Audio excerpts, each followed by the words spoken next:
Hello, it's the Great Canadian Bagel here, coming to you with a new series about the next Alberta general election. So, generally speaking, I believe this is going to be the next provincial election after Quebec, barring some snap election calls that maybe happen. But more importantly than that is this is probably the most interesting one after Quebec, because Alberta is more or less the fourth largest province, though, it is literally the fourth largest province, though its impact in Canada, I would say, it feels more on par with Quebec in political discussion.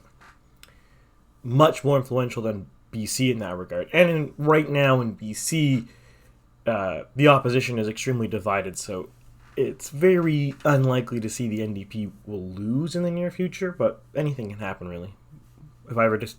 Once I eventually start covering BC, we'll look into that. But for now, BC's far enough away that I don't bother. So, what's going on in Alberta? So basically, Kenny is being replaced as leader. There's the Alta leadership race that I'm covering in another series. And some people have speculated that this might be a chance for the NDP to take back power. The United Conservative Party's had very bad numbers through COVID. They've pretty much had the worst luck of it in the Canadian provinces because the UCP government has simultaneously pissed off the center and the right at the same time. They were too harsh and too draconian for the right, and they were too soft for the left. So they pissed off everybody. Not the best governing track record, but that is really not even all of it, right? So that's what precipitated Kenny being removed. But the main issue seems to be that these are the things that are always difficult to know how to phrase the right way. But I would say it's very much the case that the UCP in Alberta is kind of like a microcosm of the Canadian Conservative faction as a whole. There's a very big disagreement on methods and what it means to be a conservative in Canada. And this causes a lot of discord and makes the faction very unstable.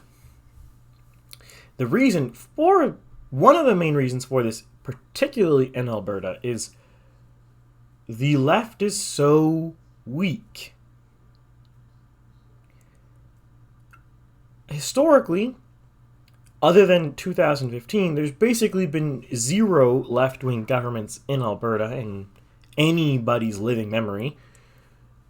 And most of the time, the left-wing parties get absolutely crushed. Nowhere close to forming government. You look at last election. The NDP only got 24 seats and 32% of the vote. That is a fairly typical result. So since the left is so weak in Alberta, it's the right has more room to have ideological discussion with itself. In other provinces, let's say Ontario, there's less room for dissension among the right wing, because too much dissension in the right wing means that a left-wing government will be in power, and no matter which flavor of right wing you are, any flavor of right wing tends to be better than a left-wing government to you, or else you would not be right wing. It's kind of a truism there. So, in a sense, the dominance of conservatism in Alberta makes the United Conservative Party incredibly unstable. In the last 20-ish years, you've seen the Wild Rose Party burn in and burn out and then reemerge in the United Conservative Party. There's now the Wild Rose Independence Party forming up, and I don't have them on the scoreboard here because they're not anywhere close to winning seats, but they are sitting, I think, at 7% of the vote, 7-8%. So they're not an irrelevant faction, and you could argue 8% seems to be about how much they lost from last election. I do not think that is a coincidence. Now, I will note here that my model, unlike the raw polling right now, or even 338 Canada, is much more aggressive on the Conservative numbers and much more conservative on the NDP numbers. And that's really a result of the history in Alberta. The polling sucks here.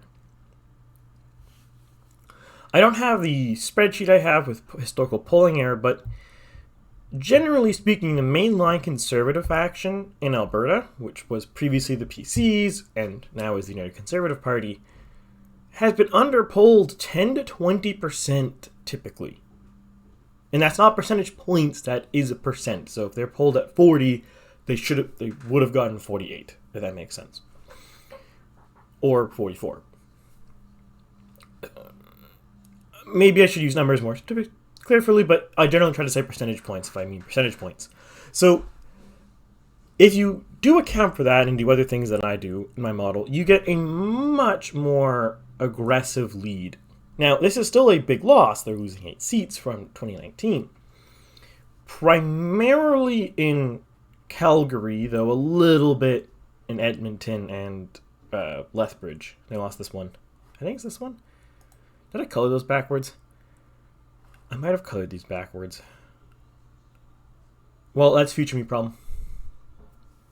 Not going to change it now. So, the core gist is there is this division fermenting in Alberta. And you see it in the Alta leadership race, or the UCP leadership race, sorry.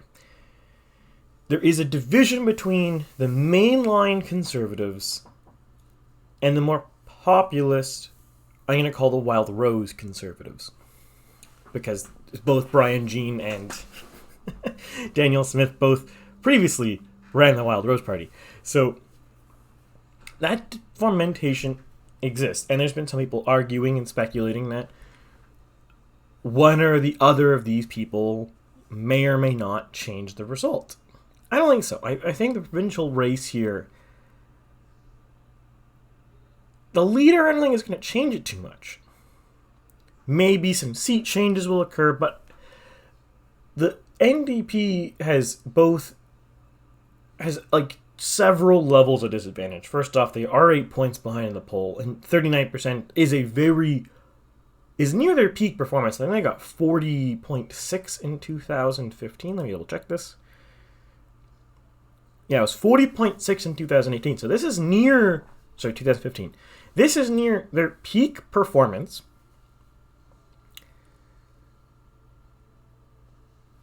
So that's already not great. And second, the NDP does have a major vote concentration issue. They really blow out downtown Edmonton and narrowly lose most of Calgary.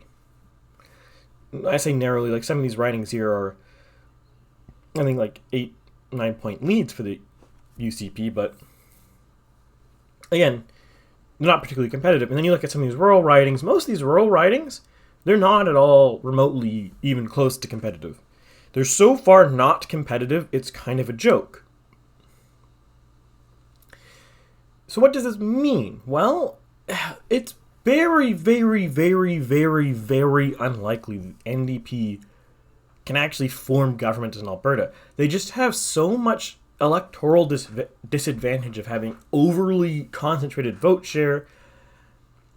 And the federal NDP, I think, really, really hurts the provincial NDP in the branding.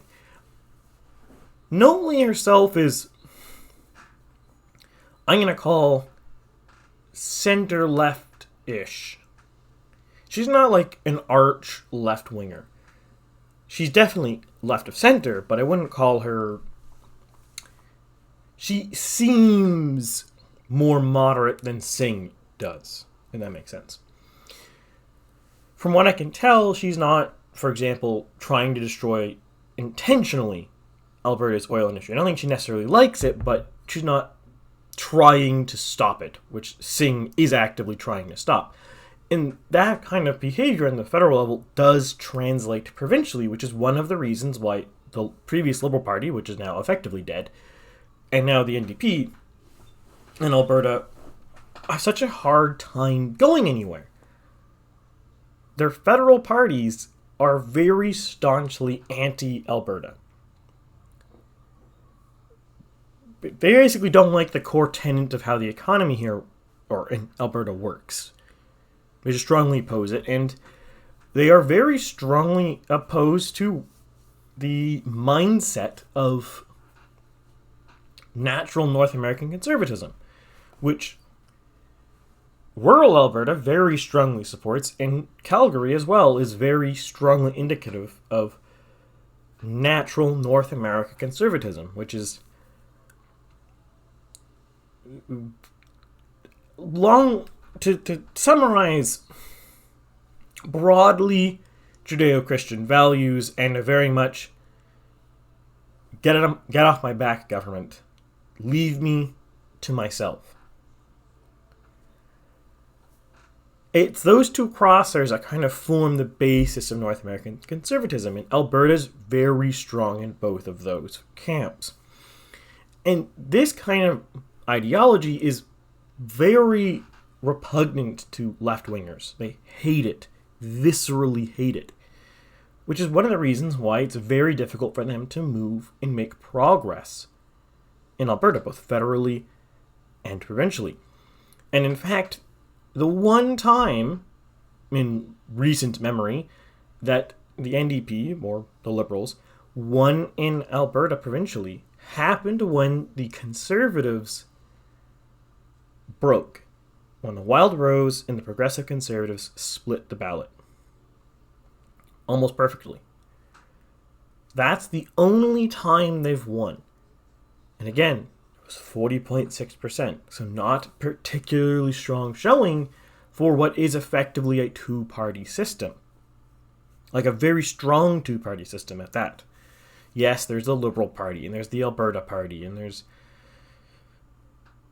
sometimes a Wild Rose Party of some flavor. But those parties, they really don't do anything. They sometimes win seats, but not really. It's more luck than anything. So, what does this mean, right? Is this election like a foregone conclusion? Should we just walk away and be like, well, Alberta's going to be conservative again? Who would have thought? No. Because the margin of victory matters. People always underplay this when they're talking about voting. For example, in the last Ontario election, a lot of left-wingers stayed home, allowing Doug Ford to get a very large margin of victory. He gained seats, he gained vote share. That gives him a stronger mandate. Not voting, or voting for the wrong party, in certain circumstances, wrong to your perspective, hurts a lot more than just one vote does, because margin of victory matters. That's why, in a lot of sense, Trudeau's minority is actually stronger now than it was in 2019, because he gained seats, the Conservatives lost seats. The Conservatives lost more vote share than the Liberals did, so in a lot of ways, their minority federally is stronger now. They have a stronger mandate. It's not significant, but it exists. And that's what the interesting thing in this election is going to be. And it's really kind of a microcosm of conservatism in Canada as a whole. If the NDP can make more ground in, let's say, Calgary, than what it currently is projected, that is a bad portent for federal conservatism. If in the most conservative heartland and one of the most conservative cities in Canada, Calgary, they are losing ground provincially to a clearly left-wing party, though sometimes they lean more center-left, that portends that the conservative movement is losing suburban voters and losing urbanites. Now, you can argue what you will about how important urban voters are, or whether people should live in urban areas or people should live in rural areas or whatever. There's all sorts of arguments on that, but the core thing here is Canada's a very urban country. Very urban. Much more urban to a certain degree than the US is. Because even though the urbanization rate might be very similar, the concentration in the US is much lower. You look at New York City, the biggest city in the US. It's, depending on how you want to count it, let's say it's 20 million people in New York, in the New York area. Okay, that's not even 1% of the population of the US. You look at Toronto. By most accounts, the Toronto area, the Toronto metropolitan area, is maybe about 8 million people. But if we want to be, let's round down and be conservative, say it's 7 million people. That is just more than a sixth of Canadians live in one urban area. You look at Montreal, Vancouver, Calgary, Ottawa, and Edmonton. Those 6 cities are roughly half of Canadians. Not exactly, but relatively close. Might have done the math wrong there, but my point stands. It is a very, very large percentage of Canadians. I think it's close to half, but I might be misquoting. You look at the US, top 6 cities, not at all close to a meaningful percentage of the population. It's still a lot. Like, we're talking in the realm of... I just realized that the math earlier. New York is closer to like 8%. Regardless. The top cities in the US are about half as many people as percentage as the top cities in Canada are. Canada is much more dense in some small cities. Now, a large reason for this is we have fewer sub-entities, so we have fewer provinces in the US as states. And generally speaking, every geographic administrative unit is going to have a core center of governance, which is going to be denser than the area because that's where the core administration occurs from that area. In other words, provincial capitals are going to be bigger than other places. Surprise. The US has 50 of those. Canada has 10. So, as a percentage of the population, there is more chance for concentration in Canada than there is in the US. What is my point with this, right? Well,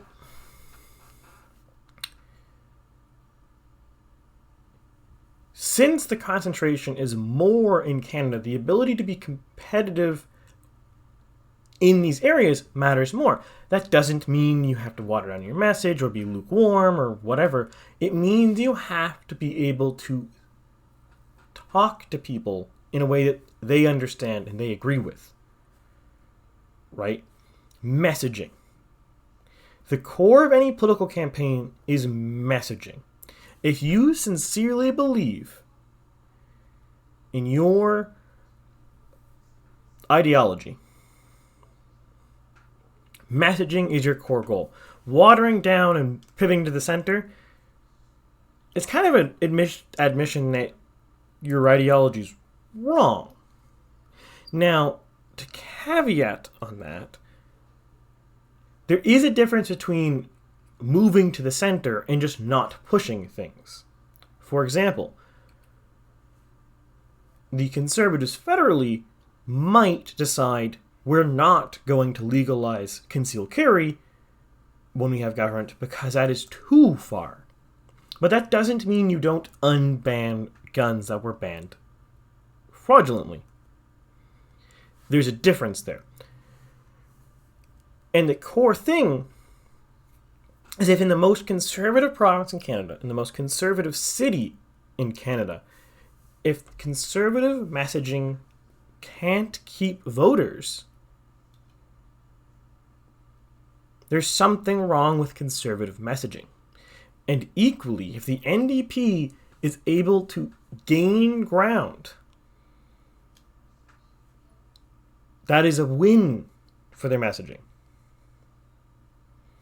And generally speaking, is a sign that the NDP is asserting itself as the main left-wing party. That's the other aspect of this. It's not just a question of how is conservatism doing in Canada, it's also the question of how the NDP and the more social democratic / socialist, depending on the particular province you're in, forces are going. In Alberta, the social democratic NDP, I would say Notley's NDP is more the social democratic side than the socialist side.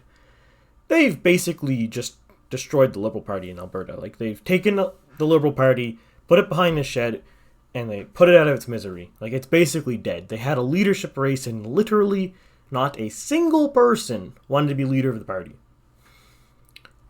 Whew. That's bad. Like, you're dead. Your party doesn't exist anymore. You don't have a leader. Not a single person wanted to be your leader. Yikes.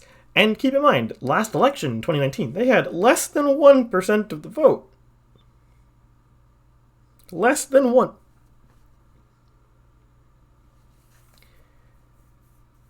So, the Alberta Liberals are toast, and the NDP pretty much killed them. Because they did a better job of messaging to left-wingers, or the more left-winger in Quebec, not Quebec, sorry, Alberta, what is the correct path forward, the right messaging, the right understanding of the issues. The Liberal Party failed at that. The previous Alberta Progressive Conservative Party was also failing at that because they had the very powerful and very dangerous splinter, which was the Wild Rose Party, which actually eclipsed them in 2015 to be the leader of the opposition. And in 2012, the polling was suggesting had a chance of winning. Just outright. Under Miss Smith. Now, the polling was completely wrong there, but I will give the polling some slack because new insurgent parties like that are very difficult to poll because you don't have a lot to go off of, which is previous vote intentions. Parties that suddenly have a huge surge in support are very difficult to estimate. Not impossible, you can do it, but it's much more difficult. Because you lose the ability to control things, and since it's a big surge, your historical intuition doesn't really work. For example, if in this election we had a poll that said the NDP in Alberta was at 60%, well, you can pretty much ignore that poll. That's never happened. There's never been a single time that could happen, and there's no foreseeable way you could see that happening. Conversely, if during the campaign there's been some build-up and there's been growth in the polls and the Wild Rose Independence Party starts polling 30-40%, well, maybe the Wild Rose Party got 30% in the past. There's been bubbling moments of inertia for Alberta independence. Maybe they do. You don't know. There's some things you can use to filter that, and maybe you can put doubt on this, but it makes it a lot harder to tell what's going on. So where does that leave us? What does it mean for this race? So, I think this might be a very boring race. Very, very, very boring race. More so than the Ontario one. I don't think there's going to be much seat movement. I don't think the NDP has any hope of winning. Some people, again, 338 Canada, not to throw shade at him, but his model has suggested historically, or the last little bit, that the NDP has a chance of winning. And in fact, for most of 2021, he was saying the NDP likely will win. I'm sorry, no, I don't think that is remotely true at all. Barring the Wildrose Independence Party wildly outperforming expectations. Even under the worst of COVID, with Kenney still as leader, I think the United Conservative Party would still narrowly win. They just have too many advantages. The population of Alberta is typically too conservative. And the NDP has a lead weight, which is its federal party, is extremely anti-Alberta. There's too many things going in its favor for it to really lose an election. But the question is the margin of victory. Losing 8 seats like this, if Jason Kenney was still the leader, obviously he's not currently going to be the leader in the next election. Mid-October, he's going to be replaced by somebody. We don't really know yet. It's not very clear. Smith does have a lead, but anything can happen on a ranked ballot. But even under Kenney, even with all of the things he's done that's angered his right wing, mostly the crackdown on preachers and churches during COVID, but also the COVID passports and stuff like that, really annoyed his right wing, and the left wing hated him because he didn't do enough. Of course. So even with that, I still think he would have won re-election. And I think all the polls and the models saying Kenney was going to lose re-election is fanciful, bordering on propagandistic. I don't think 338 Canada, to be fair, was being propagandistic. I think he was just reporting what the polls were saying. But I think the polls were verging on being propaganda. Because there is very little room for the NDP to beat a semi-united right-wing faction in Alberta. It is very difficult. Nearly impossible.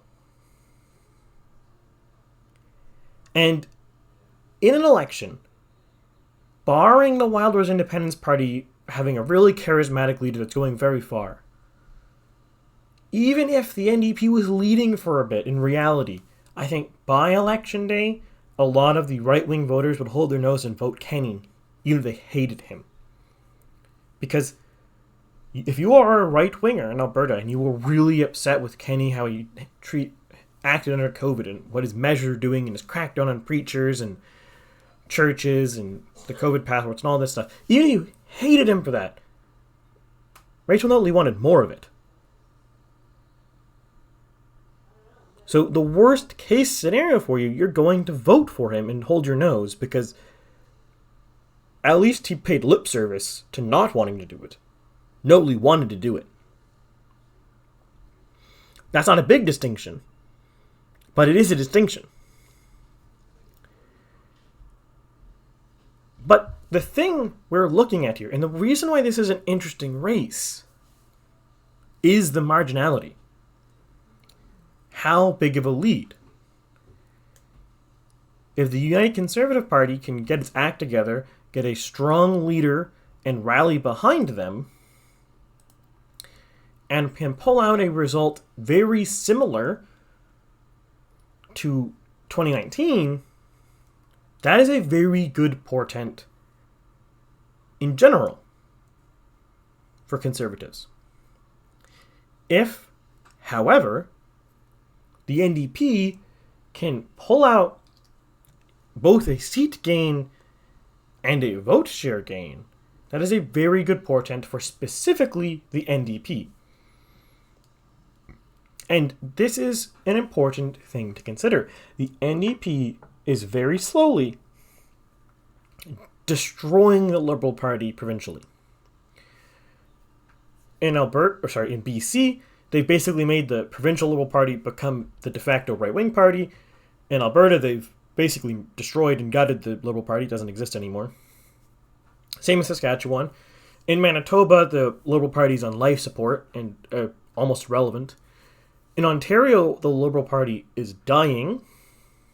It still has seats, but it's been a relatively distant second place in seat totals and not particularly stellar popular vote results for 2 elections in a row. Quebec, the Liberal Party is also on the verge of death, though that's not because of the NDP. That's mostly because of the Provincial Conservative Party. You go New Brunswick, the Liberal Party is doing okay. PEI, the Liberal Party is getting killed by the Greens, surprisingly. But I guess some province they tend to do well in. In Nova Scotia, same problem. The provincial Liberals are getting gutted by the NDP in urban areas and the Conservatives in rural areas. Because for those who are not Nova Scotian, historically, the Liberals kind of straddled both of them. Not anymore. Newfoundland, the Liberals still have a decent foothold. For how long? I don't know. And this isn't just happening in a vacuum, right? This isn't just provincial politics. This will percolate federally. Because keep in mind, where do people get federal candidates? Yes, some federal candidates come out of the woodworks, business leaders, party activists, strong local voices. But a lot of them are previous provincial affiliate MPs or MLAs or whatever. You don't have a provincial party, you lose that entire vacuum. You have to try to snipe people from opposing parties, or you have to entirely rely on people just emerging from the woodwork for you. It's possible, but not very likely. And it's very difficult. That's one of the principal challenges the People's Party faces. They don't have a provincial party that has made gains that gives candidates local notoriety.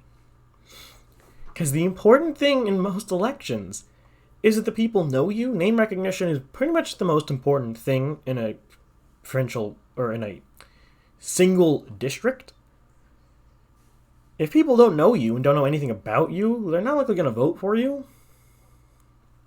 One of the best ways people know about you for a federal level is you served on a provincial level, or you served as a mayor or something. And as a lot of these positions are going to NDP people, it's going to hurt the federal Liberals. So in a lot of ways, this is a very interesting election. In a lot of ways, it's really boring. I'm not sure how many polls we're going to see, so how many updates this, who knows. But for now, this is what we got. This is a kind of a different sort of coverage video because, as I said, this is a very peculiar election. So if you kind of like this kind of more analytical, higher level video that's not so much about the provincial area but more national, let me know in the comments below. If you don't like this, I can try to steer more specifically to the provincial side of it and less away from the more national view. I think that the way I've done this is the correct way to look at this race, or the best way to cover this race. But if you disagree, I can change gears and cover it in a way that people would rather see it. There's no point in making videos if people don't want to watch them. Otherwise, if you like this, smash that like button, press subscribe, ring all the bells. Apparently, that's a thing you have to do. Just occurred to me. And comment what you think. And take bets on what the next thing is going to be. There's some stuff coming down the pipeline. Some. I will note, just because a lot of people are asking for it, and I'll just make an official statement here, the next week's video is going to be a conservative leadership update. It's going to, and then all going well, because this is quite a bit in the future, and I don't like making too much promises on this, but all going well, assuming no one gets sick or some nonsense like that, there will be a live stream on Saturday the 10th regarding the Conservative leadership race. Similar to other election night streams. Gonna have the gang. We're gonna just break through it and talk about the results. So if you want to watch that, keep in mind for Saturday, the 10th of September. I will give better post on time in the future once I find out more about when and the day this is occurring. But for now, I will leave you with that percolating in your mind. And if you don't like me saying the word percolating so much, well, so be it. With that, I wish you all a wonderful day, and I will see you at least next week.